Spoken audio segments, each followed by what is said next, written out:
daru kunu muso do ye wole ko do ko aya min nana summa timmu siyama ila layli kun ko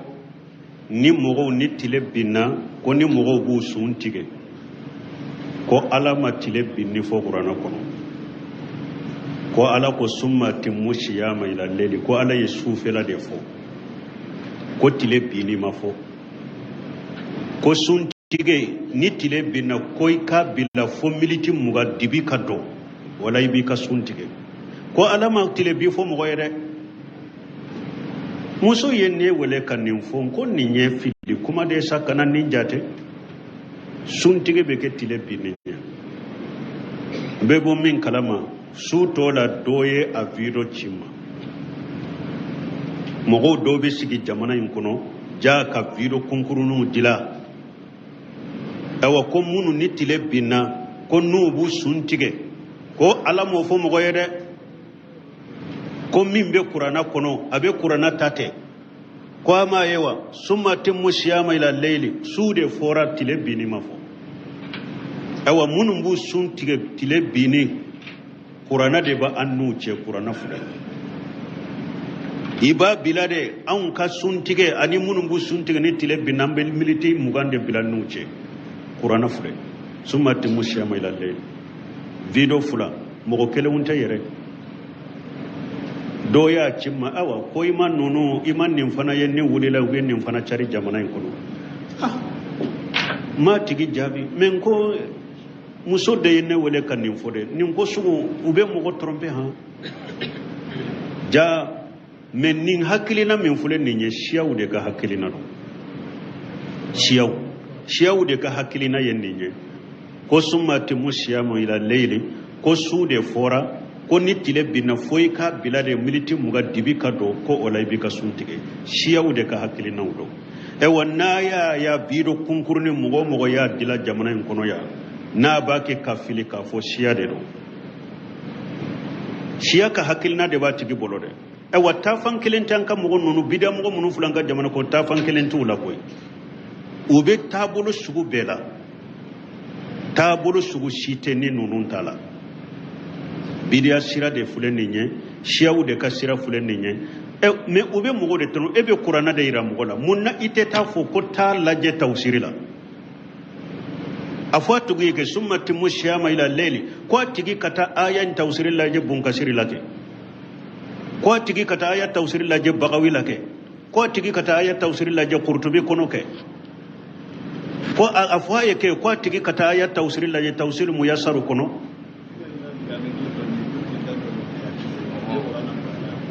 ko kata laje tawsiru yere lake donc summa timu siyama ila layli kata sebawula kana tabilawla kana tabinawla uye at-tawsir minye summa timu siyama ila layli tilebini aw be min fo ko dibi kado Qur'ana yere la ala ma fo summa timmu siyama fi layli o ma fo yew na tun ko fi layli de aba fo su konona me ako ila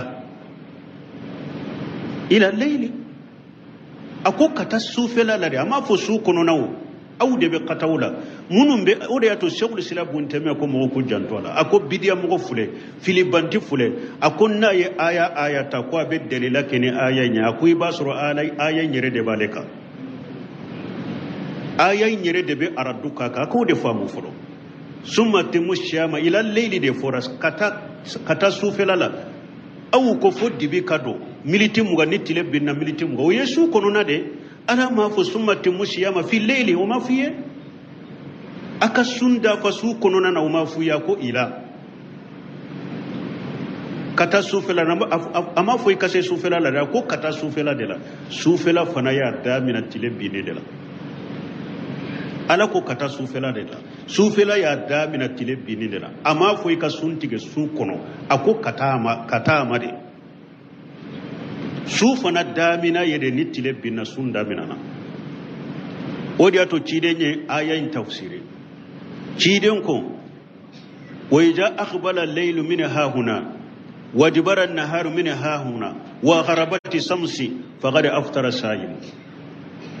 ne hadisa be bukhari muslim da ida qabala laylu min ha huna ciden ko nittile e sufela na ya nyeshi tile goyorola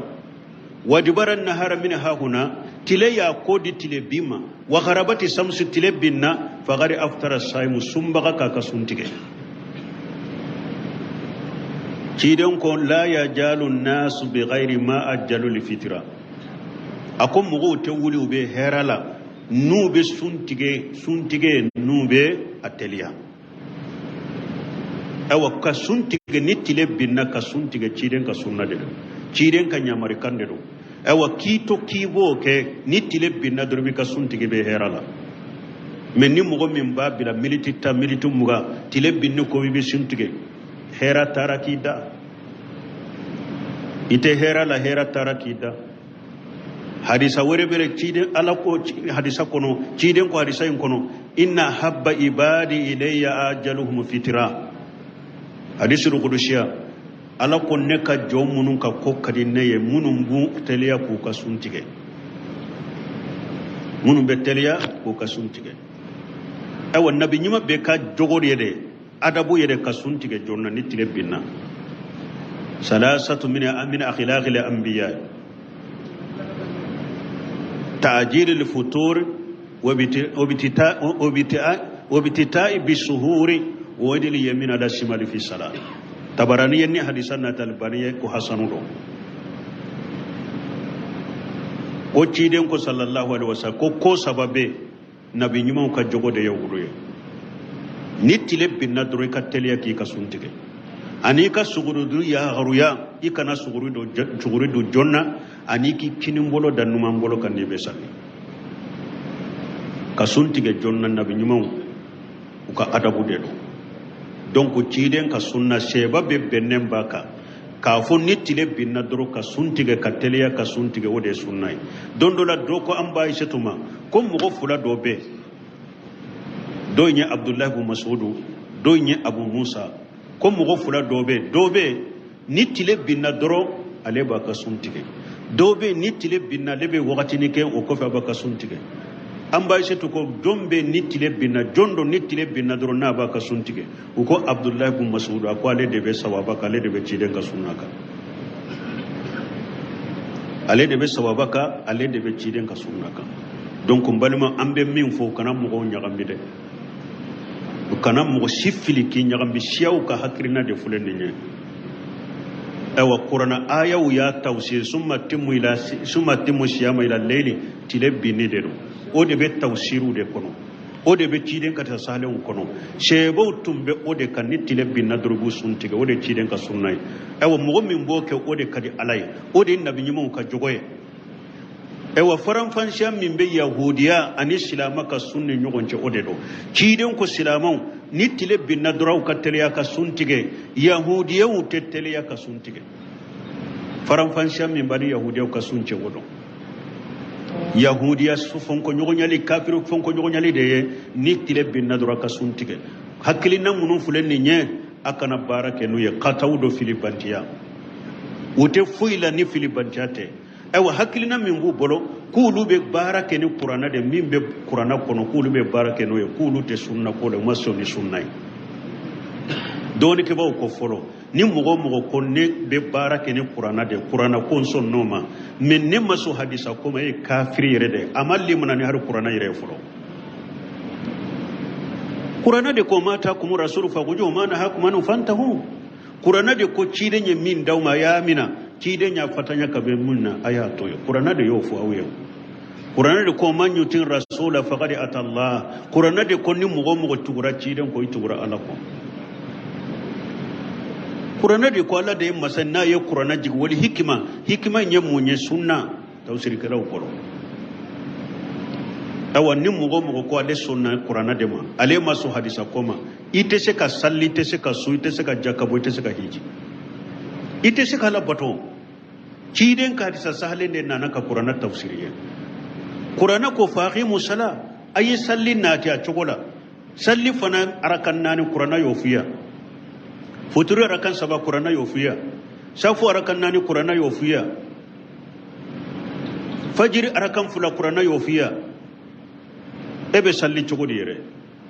ni ko ite barake ni hadisa ebe ala bato cogodi ibe salli cogodi ka fo salli fana wakati bata yamfe abeta da yamfe la sana ya ta yamfe abeta yamfe ewa futuru wakati ya ta ya abe ba ya hadisa da yofu ya qur'ana yofiya ibe ka salli wakati do cogodi jakka bo fule qur'ana ko don wa qimu salata watu jakka aye jakka bo abe bo cogodi aya fuyewa ni nafuro sugu de jakka bala ni nafuro sugu jakka tala ni nafuro sera ni sabino jakka bala ni hakke de be bo qur'ana de yo fuye ebe jakka bo cogodi ni e ko te barake ni hadisa ebe jakka bo cogodi qur'ana ko ikata hiju yorola walillahi ala nnasu hijjul baiti man istata ilayhi sabila ala ko sirabe mo min bolo kata makai kali kaba kere kata hiji me hiji manashika munun foran ko ciden da yayi hiju bato yoro ke ako kojo anni manashika kum ayaka bato yoro minanna ayella jembe min ke jogo mi yoro mi aka ke mbe min fo yoro mi aka ke qur'ana de obe qur'ana kono ibe hiji chogode awa mogo munun ba fo ko dube barake ni qur'ana de te barake ni sunna ima barake ni qur'ana yere qur'ana de ko mata kum rasul fa gujuhu ma nahakum an fantahu qur'ana de ko falyahzir alladhina yukhalifuna an amrihi an tusibahum fitna aw yusibahum ajabu alim qur'ana de ko mogo ki yere kolo side mogo munun be ciden fonko nyogonya ni ba kanya maru kan fonko nyogonya masiba kanis fitna kanisro ube la jaba diminan kanisro qur'ana de yufoye awa ambe min fo be filibantiya de ka filibantu de do munun be nim bido sugu dila ube filika ube filibantiya ka ewa utake ka barake ne qur'ana yere umalli muna ne qur'ana yere utake ka barake ne qur'ana yere ewa mugo maso hadisa ko maye kafiri e bato chogoti la fana ite seka ala bato donc filibantiya bara bu bolo kataw bu bolo filibantiya bu bolo utara shawde hakri na utakube barake ne jamana kono me mugo munundo silamiya tinya bagaw de do me utese nin silamiya la parce que ubaki ka silamiya ka jonshon kelen de laje ka shika dola unata shika do salli euro dola inata shika do hiju euro dola inata shika do ewa sun euro dola dina tinya lawde do wodi ato baki ka silamiya ka jonshon kelen nyine ka defo do ko euro dola ka mo la shika euro dola me utese nin dinala aw shete nin dinala abe aya munun fode kwa bu ko dalila wa ya nunu yere de be ardu kauka awa ala ko de summatu shiyama ila layli ama fu summatu shiyama fi layli o ma fiye ila layli de foraye ala ka hakim manda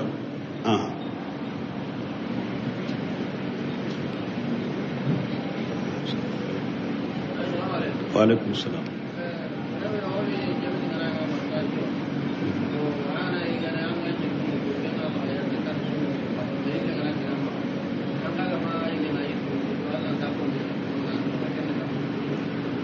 ko mogo mi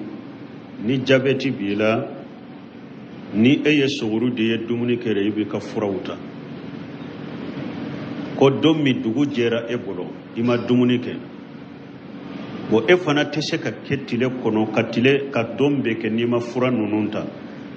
dugu jera e fana bolo ibe ninke chogode eye ujura tode ni nye bana de ujura de bila ibo o don mi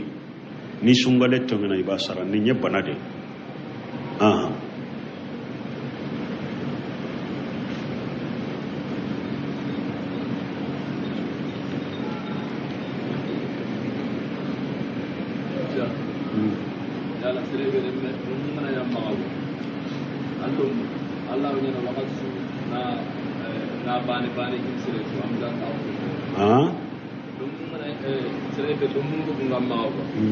anna ya wakati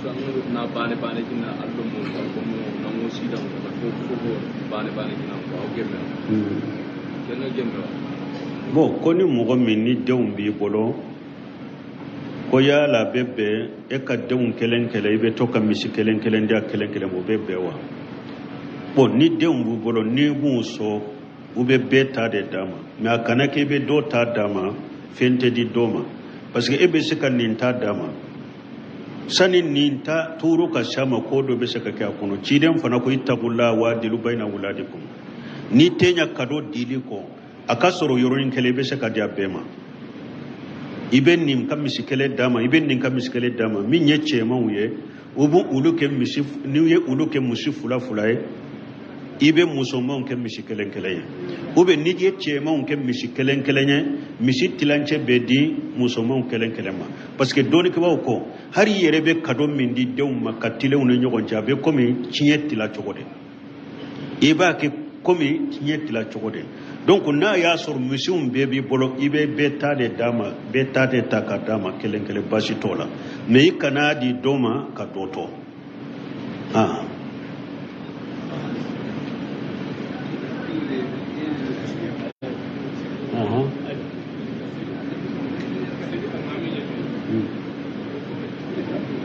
ko ka salli alimami nyefe obe chogodi bo alimami nyefe late alimami kofe joyoroye alimami kofe mogo e joyore alimami kofe lade alimami nyefe late ka joyoroye bo doni ke bawo ko ni mogo min tara jo alimami kofe mogo min tara jo alimami nye salli la ka salli alimami nofe na ya sur alimami kini palashibe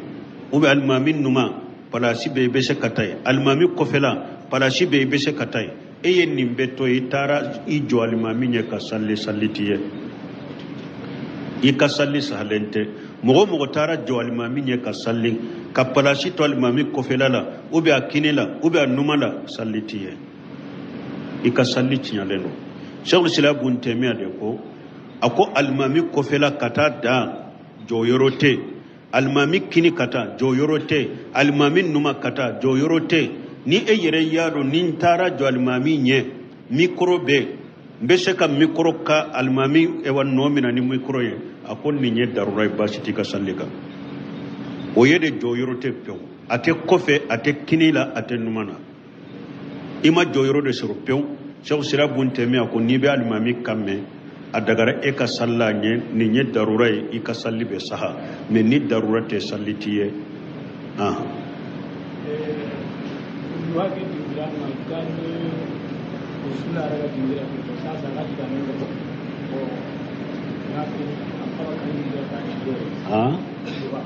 ko wala hasalli aka eri akan ka salli wakati juma wala haya tade ni tile bora qira ramuhi ni tile bora ni tamakala hake tamannu hake wala hasalli ya ta wakati de doni kiba wo yen jate mina tile ka boni tamakala hake obe bede ni tile bora ni 15 minutes nyona mana ni ko shijeri piri de tile be bo shijeri 15 wala hasalli wakati damina ni tile bora ni militi tani duro hake wala hasalli damina na odela fokata salli fana wakati surunya abe wala hasalli wakati me wala hasalli wakati nyuma hina taramudul fisal ciden ko salatul awabina hina taramudul fisal akom mugo munum bu yere sagi kata alama uka salli wakati nyuma wakati minninya me deni nash ajora beleka abetile kalaya sura farikolola mana 10h 11h wala hasalli wakati nyuma yenununde 10h 11h wulu wakati fokata salli fana masurunya wala ha wakati nyuma yenununye tileka kalaya mesino a wakati koni ya tade ni tile bora ni 15 minutes me a wakati salli nyuma ni tile kalayara 11h wakati 10h wakati ka salli wakati ode kanyi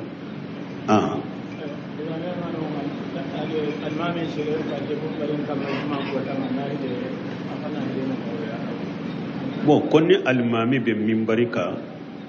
ni mogo min donna misiri kono kan nafila ko be chogodi ni almami bake ka kutuba kala ni mogo donna misiri kono ciden koy kana sigi foy karakan fula salli o yettaytil masjidi de asulaykil khatafani nana ka ciden yere to mimbarika bake ka kutuba kala asigira misiri la ciden nya to mimbarika aya wole ako sani e ka sigi iyara kan fula salliwa ako ay ako wuli kara kan fula salli na dola kele nauna na juma kono nauna na misiri kono almami bake ka kutuba kala ay arakan fula salli me yiki surunya donc ni mugo na idon na misiri kono almami bake ka kutuba kala kana sigi da ibe arakan fula salli ku surunya ibe sigi mais na ya sore ma do misiri kono ay sallira misiri kene mana de la ima salli aka kuru kono ima salli misiri re kono ina ne be kene mana de la almami be minbar ka be kutuba kala misiri fole arakan fula te e ka isigi ka kutuba la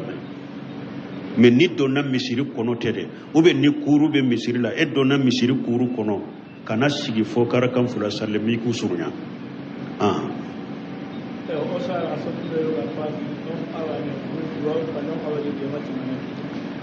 koni an ka bangebaga kɔrɔ mɔgɔ minnu fatura an b'u dɛmɛ ni mun ye delila t'i bolo mɔgɔ mɔgɔ ko fulankafoya tun b'a bolo fulankafoya bangalen don silama e b'i jigi ɲana ye de ka jate silama ɲuman de e bɛ duwawu de k'a ye i bɛ duwawu de k'a ye dankaniya t'i bolo mɔgɔ mɔgɔ ka fulankafoya la ko a ye kafiriya bangalen kɛ a ka ɲɛnamaya kɔnɔ a ye fulankafoya bangalen kɛ a ka ɲɛnamaya kɔnɔ o dankaniya t'i bolo mɔgɔ mɔgɔ kan e b'i jigi ɲana ye de ka duwawu k'a ye a ka ko tɔ bɛ ani ala de cɛ lagara tilka ummatu qad khalat laha ma kasabat wa lakum ma kasabtum ala ko jama minnu tɛmɛna ka fa kɔrɔ n'a mɔkɛ ninnu ye jamakulu de ye u fatura u taara lagara u y'u ka baara minnu k'u ka baara sara buni ala cɛ n'aw fana ye min k'a ka baara saraw de b'aw ye dɔɔni k'i ko dankaniya b'i bolo mɔgɔ min ka de ne ka karasa min filɛ nin ye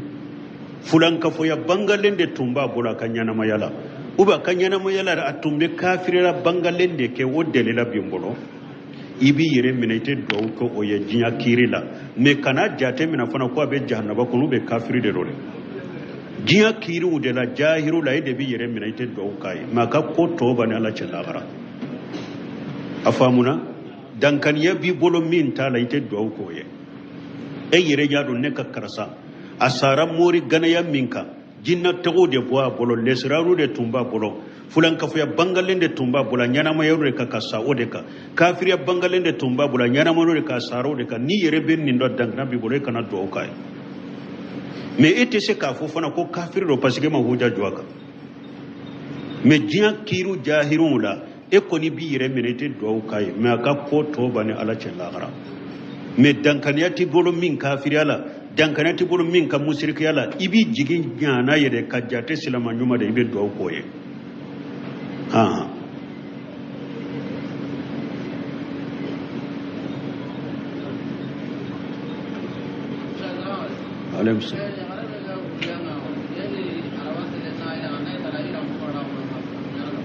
ko muso min bɛ fatuli idda la a bɛ taa nafila kɛ misiri kɔnɔ n'a bɛ taa a bɛ fini sanse wa min ye muso min bɛ idda la a tɛ taa nafila kɛ misiri kɔnɔ a bɛ to a ka so kɔnɔ de ale tɛ taa jamasali yɔrɔ la a tɛ taa nafila yɔrɔ la a ka sali la a ka so kɔnɔ parce que yala ko yala bɛ fini sanse n'a bɛ taa wa furuja fini t'a la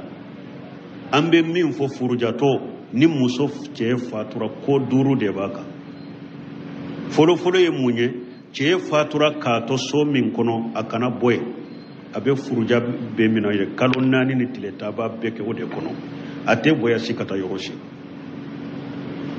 fo n'a y'a sɔrɔ tilefɛla la n'a bɔra ka taa ka ciw la sufɛla la bɛna si so in kɔnɔ nin ba ka tɛ bɔ ka taa yɔrɔ si a kana taa jamasali yɔrɔ la a kana taa nafila sali yɔrɔ la n'a bɛ furuja la a bɛ to a ka so de kɔnɔ tile kɔni ni darura ko minnu b'a bolo a bɛ se ka bɔ k'olu ɲɛnabɔ tilefɛla la sufɛla a kana si a ka so kɔnɔ nin ɲɛ fɔlɔ ye filanan a kana kasajalan k'a yɛrɛ la kasajala kana o kɛ a yɛrɛ la fo n'a y'a sɔrɔ muso don ale b'a ka kalo bɔ ye n'a seneyara ka bɔ kalo bɔ la n'a y'a yɛrɛ kɔ a bɛ parafɛn min dɔn joli in bɔ yɔrɔ la pour ka joli in ka kasa gɛn baasi t'a la o la mais ni o tɛ a kana kasajalan k'a yɛrɛ la nin ɲɛ fila ye sabanan a kana pare finiw dɔn ni muso min bɛ furuja la a kana pare fini dɔn fini n'i y'a dɔn ni cɛw ɲɛ bɛ bɔ i nɔfɛ a kana o fini sugu dɔn mais furuja fini fana t'a la couleur t'a la furuja fini t'a la a bɛ se ka fini sugu bɛɛ dɔn mais a ka fini de don ɲɛw bɛ tɛmɛ fini min kan a tɛ pare fini de dɔn nin ɲɛ 3 ye 4nan jabew a tɛ jabe da a sɛw n'a bolow la a tɛ bukuluw da a tɛ cɛniw de maana masiri a kana masiri k'a yɛrɛ la n'a bɛ furuja la fo ka taa dati dafa kana masiri k'a yɛrɛ la 5nan a kana kale da ɲa la a kana kale da ɲa muso bɛ furuja la a kana kale da ɲa la doni ke ba ko fo na ya soro muso mi nyaadimi de bala nyaadimi kale sugu dobe u ko be nyaadimi furake abese ko kale sugu da nyala sufelala ni tile ewa ni dugu jera bako donc muso furujato nin konnani de haramu yaraka suna ako to be lada wula be lada ube ko kone abe bidiya nin ko duru doronde baka nin ko duru nunde be furujato ka aba yere kolosi nununde ma ni dati dafara tile ewa kalon nani tile tay dafara nunu fana muntu haramu yaraka udagaraye wala lekan nyinin kali jabi musom min be furujala akanata nafila ke jamala misiru la mogon no fa kato ka sokono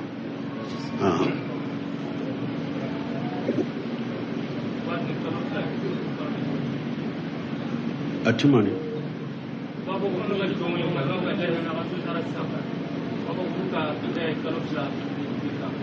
bo ko munu nye jom nye ba fo jom muso ka yida kalo fula ani tile duro be chogodi bo silamiya sariya jonya haqiqa min yere be sebo yere ye nyogon soso nina nyogon soso yere be silamiya sariya haqiqa jonya min be yala jom muso ka idda fatulila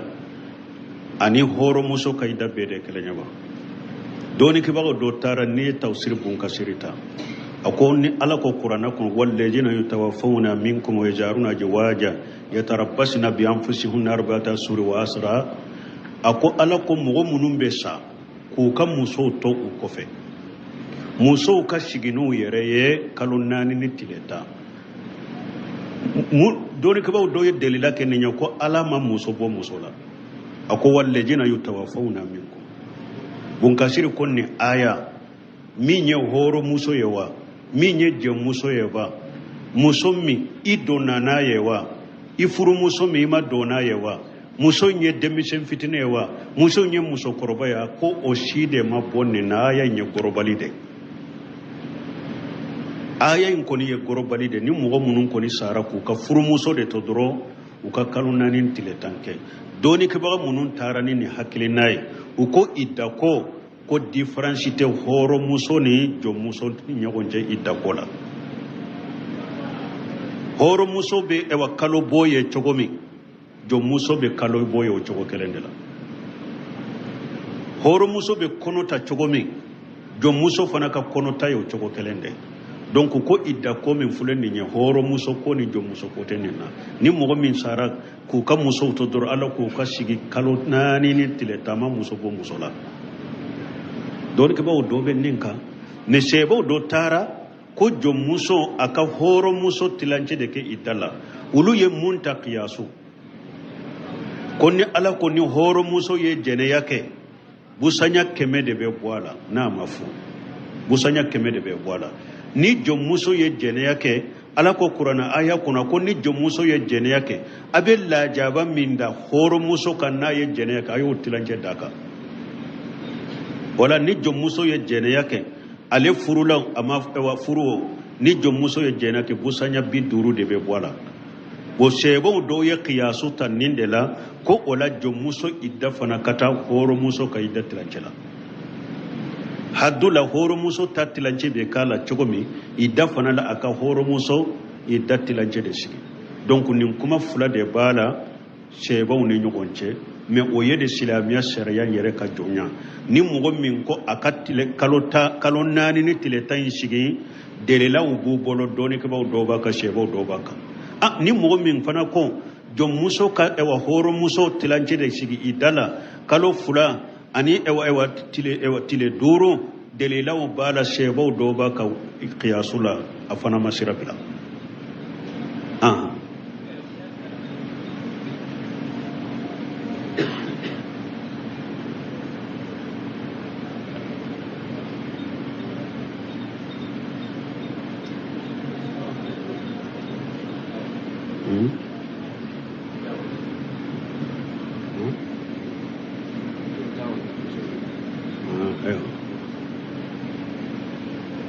ni keso dogora comme wakati ma se doni me ambe se ka joya subhanakallahumma rabbana bihamdika ashhadu an la ilaha illa anta astaghfiruka wa atubu ilaik daru kunu muso do ye wole ko dow ko aya min nana summa timmu siyama ila leyli kun ko ni mogow ni tile binna ko ni mogow b'u sun tigɛ ko ala ma tile binni fo kurana kɔnɔ ko ala ko summa timmu siyama ila leyli ko ala ye sufɛla de fɔ ko tile binni ma fɔ ko sun tigɛ ni tile binna ko i ka bila fo militi mugan dibi ka dɔn wala i b'i ka sun tigɛ ko ala ma tile bi fo mɔgɔ ye dɛ muso ye ne wele ka nin fɔ ko nin ye fili kuma de sa kana nin jate sun tigɛ bɛ kɛ tile binni ɲɛ n bɛ bɔ min kalama su tɔ la dɔ ye a video ci ma mɔgɔw dɔw bɛ sigi jamana in kɔnɔ ja ka video kunkuruninw dila awa ko minnu ni tile binna ko n'u b'u sun tigɛ ko ala m'o fɔ mɔgɔ ye dɛ ko min bɛ kuranna kɔnɔ a bɛ kuranna ta tɛ ko a m'a ye wa summa timmu siyama ila leyli su de fɔra tile binni ma fɔ awa minnu b'u sun tigɛ tile binni kuranna de b'a an n'u cɛ kuranna filɛ i b'a bila de anw ka sun tigɛ ani minnu b'u sun tigɛ ni tile binna an bɛ militi mugan de bila n'u cɛ kuranna filɛ summa timmu siyama ila leyli video fula mɔgɔ kelenw tɛ yɛrɛ dɔw y'a ci ma awa ko i ma ninnu i ma nin fana ye ni wulila u bɛ nin fana cari jamana in kɔnɔ ma tigi jaabi mɛ ko muso de ye ne wele ka nin fɔ dɛ nin ko sugu u bɛ mɔgɔ tromper han ja mɛ nin hakilina min filɛ nin ye siyaw de ka hakilina don siyaw de ka hakilina ye nin ye ko summa timmu siyama ila leyli ko su de fɔra ko ni tile binna fo i ka bila de militi mugan dibi ka don ko o la i b'i ka sun tigɛ siyaw de ka hakilinaw don wa n'a y'a bi do kunkurunin mɔgɔ o mɔgɔ y'a dila jamana in kɔnɔ yan n'a b'a kɛ ka fili k'a fɔ siya de don siya ka hakilina de b'a tigi bolo dɛ wa taafan kelen tɛ an ka mɔgɔ ninnu bida mɔgɔ minnu filɛ an ka jamana kɔnɔ taafan kelen t'u la koyi u bɛ taabolo sugu bɛɛ la taabolo sugu si tɛ ni ninnu ta la bidiya sira de filɛ nin ye siyaw de ka sira filɛ nin ye mɛ u bɛ mɔgɔ de tɔnɔ e bɛ kuranna de yira mɔgɔ la mun na i tɛ taa fɔ ko taa lajɛ tawsiri la a fɔ a tigi ye kɛ summa timmu siyama ila leyli ko a tigi ka taa aya in tawsiri lajɛ bunkasiri la kɛ ko a tigi ka taa aya tawsiri lajɛ bagawi la kɛ ko a tigi ka taa aya tawsiri lajɛ kurtubi kɔnɔ kɛ ko a fɔ a ye kɛ ko a tigi ka taa aya tawsiri lajɛ tawsiri muyasaru kɔnɔ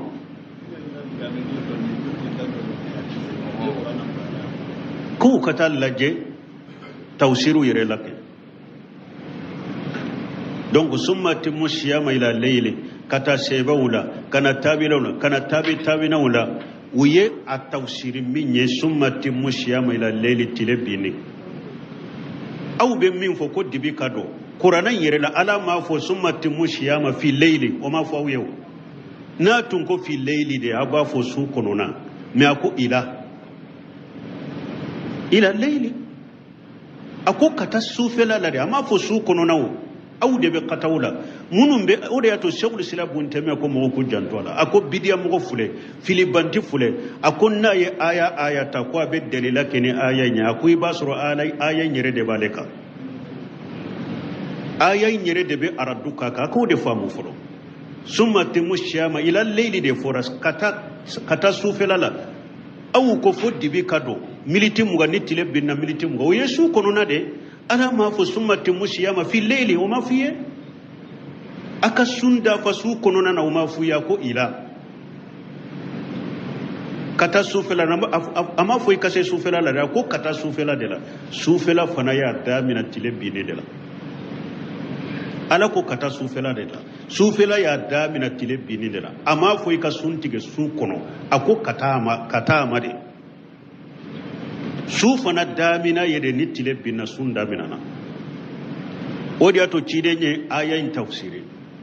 ciden ko wa idza aqbala al-laylu min hahuna wajibara an-naharu min hahuna wa gharabati samsi faqad aftara sa'im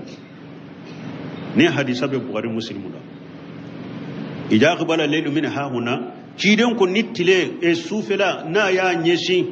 tile goyorola wadibara nahara min hahuna tile ya kodi tile bima wa gharabati samsu tile binna fagari aftara saimu sumbaga kaka suntige ciden ko la yajalu nasu bi ghairi ma ajjalu li fitra akom mugo te wuli ube herala nube suntige nube ateliya awa ka suntige nitile binna ka suntige ciden ka sunna de ciden ka nyamari kande do awa kito kibo ke nitile binna durbi ka suntige be herala men ni mugo min babila militita militum muga tile binne ko be suntige hera tarakida ite herala hera tarakida hadisa wore bere ciden ala ko hadisa kono ciden ko hadisa en kono inna habba ibadi ilayya ajaluhum fitra hadisu qudushiya ala ko ne ka jomunun ka kokkadi neye munun bu teliya ku ka suntige munun be teliya ku ka suntige awa nabi nyima be ka jogor yede adabu yede ka suntige jonna ni tile binna salasatu min akhlaqil anbiya ta'jil al-futur وابتتاء بالسهور ودل يمين على الشمال في الصلاة تبراني يني حديثنا تلبانية كو حسنو ko ciden ko sallallahu alaihi wasallam ko sababe nabi nyuma ka jogo de yawruye nitile binna dro ka teliya ki ka suntige ani ka suguru du ya garuya ikana suguru do jonna ani ki kinin bolo dan numa bolo kan ne be salli ka suntige jonna nabi nyuma ka adabu de do donc ciden ka sunna sheba be bennen baka ka fo nitile binna dro ka suntige ka teliya ka suntige wode sunnay dondo la do ko amba ishetuma ko mo fula do be do nya abdullah ibn mas'ud do nya abu musa ko mo fula do be nitile binna dro ale ba ka suntige do be nitile binna lebe wakati ni ke o ko fa ba ka suntige amba ishetu ko dombe nitile binna jondo nitile binna dro na ba ka suntige ko abdullah ibn mas'ud ko ale de be sawaba ka ale de be ciden ka sunnaka ale de be sawaba ka ale de be ciden ka sunnaka donc mbalima ambe min fo kana mo nyagambi de kana mo sifili ki nyagambi siyaw ka hakrina de fulende nye awa qur'ana ayaw ya tawsir summa timu siyama ila layli tile binni de do o de be tawsiru de kono o de be ciden ka tasalen kono shebo tumbe o de kan nitile binna durbu suntige o de ciden ka sunnay awa mo min boke o de kadi alay o de nabi nyimo ka jogoye ewa faran fansha min be yahudiya ani silama ka sunni nyogonce odedo ciden ko silamau nitile binna duraw ka teliya ka suntige yahudiya te teliya ka suntige faran fansha min bani yahudiya ka sunce wodo yahudiya sufon ko nyogonyali kafiru fon ko nyogonyali de nitile binna duraw ka suntige hakilina munun fulenni nye akana barake no ye qatawdo filibantiya wote fuila ni filibantiate ewa hakilina min bu bolo kulu be barake ni qur'ana de min be qur'ana kono kulu be barake no ye kulu te sunna ko le maso ni sunna doni ke baw ko folo ni mugo ko ne be barake ni qur'ana de qur'ana kon son noma min ne maso hadisa ko me kafiri rede amalli munani har qur'ana yire folo qur'ana de ko mata kum rasul fa gujo mana hakum fantahu qur'ana de ko cide nye min dawma ya mina cide nya fatanya ka be munna ayato yo qur'ana de yo fu awye qur'ana de ko man yutin rasula faqad atallah qur'ana de ko ni mugo tugura cide ko itugura ala ko qur'ana de ko ala de masanna ye qur'ana jig wal hikma nye munye sunna tawsir kala ko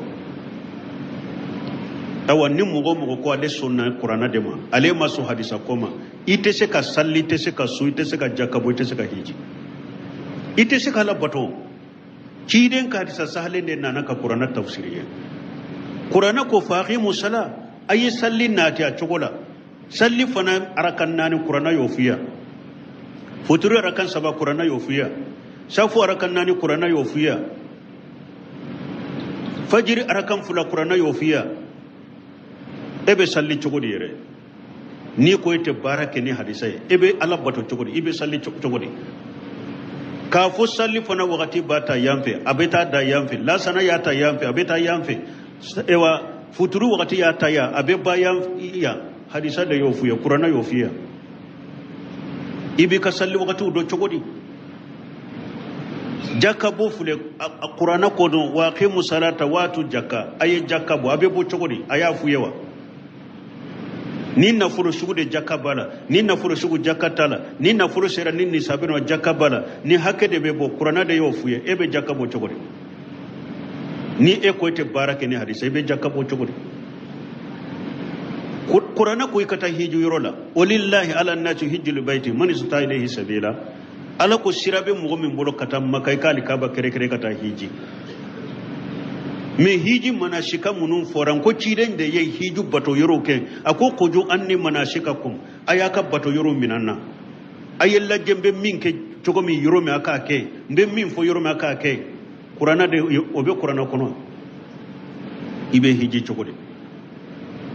awa mogo munun ba fo ko dube barake ni qur'ana de te barake ni sunna ima barake ni qur'ana yere qur'ana de ko mata kum rasul fa gujuhu ma nahakum an fantahu qur'ana de ko falyahzir alladhina yukhalifuna an amrihi an tusibahum fitna aw yusibahum ajabu alim qur'ana de ko mogo ki yere kolo side mogo munun be ciden fonko nyogonya ni ba kanya maru kan fonko nyogonya masiba kanis fitna kanisro ube la jabad diminan kanisro qur'ana de yufuye awa ambe min fo be filibantiya de kan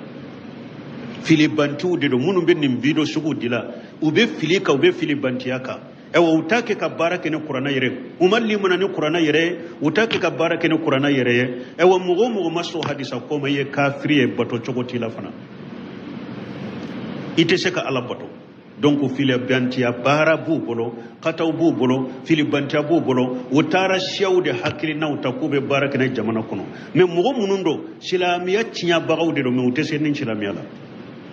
parce que ubaki ka silamiya ka jonshon kelen de laje ka shika dola unata shika do salli euro dola inata shika do hiju euro dola inata shika do ewa sun euro dola dina tinya lawde do wodi ato baki ka silamiya ka jonshon kelen nyine ka defo do ko euro dola ka mo la shika euro dola me utese nin dinala aw shete nin dinala abe aya munun fode ko bu ko dalila wa ya nunu yere de be ardu kauka awa ala ko de summatu shiyama ila layli amma fo summatu shiyama fi layli o ma fiye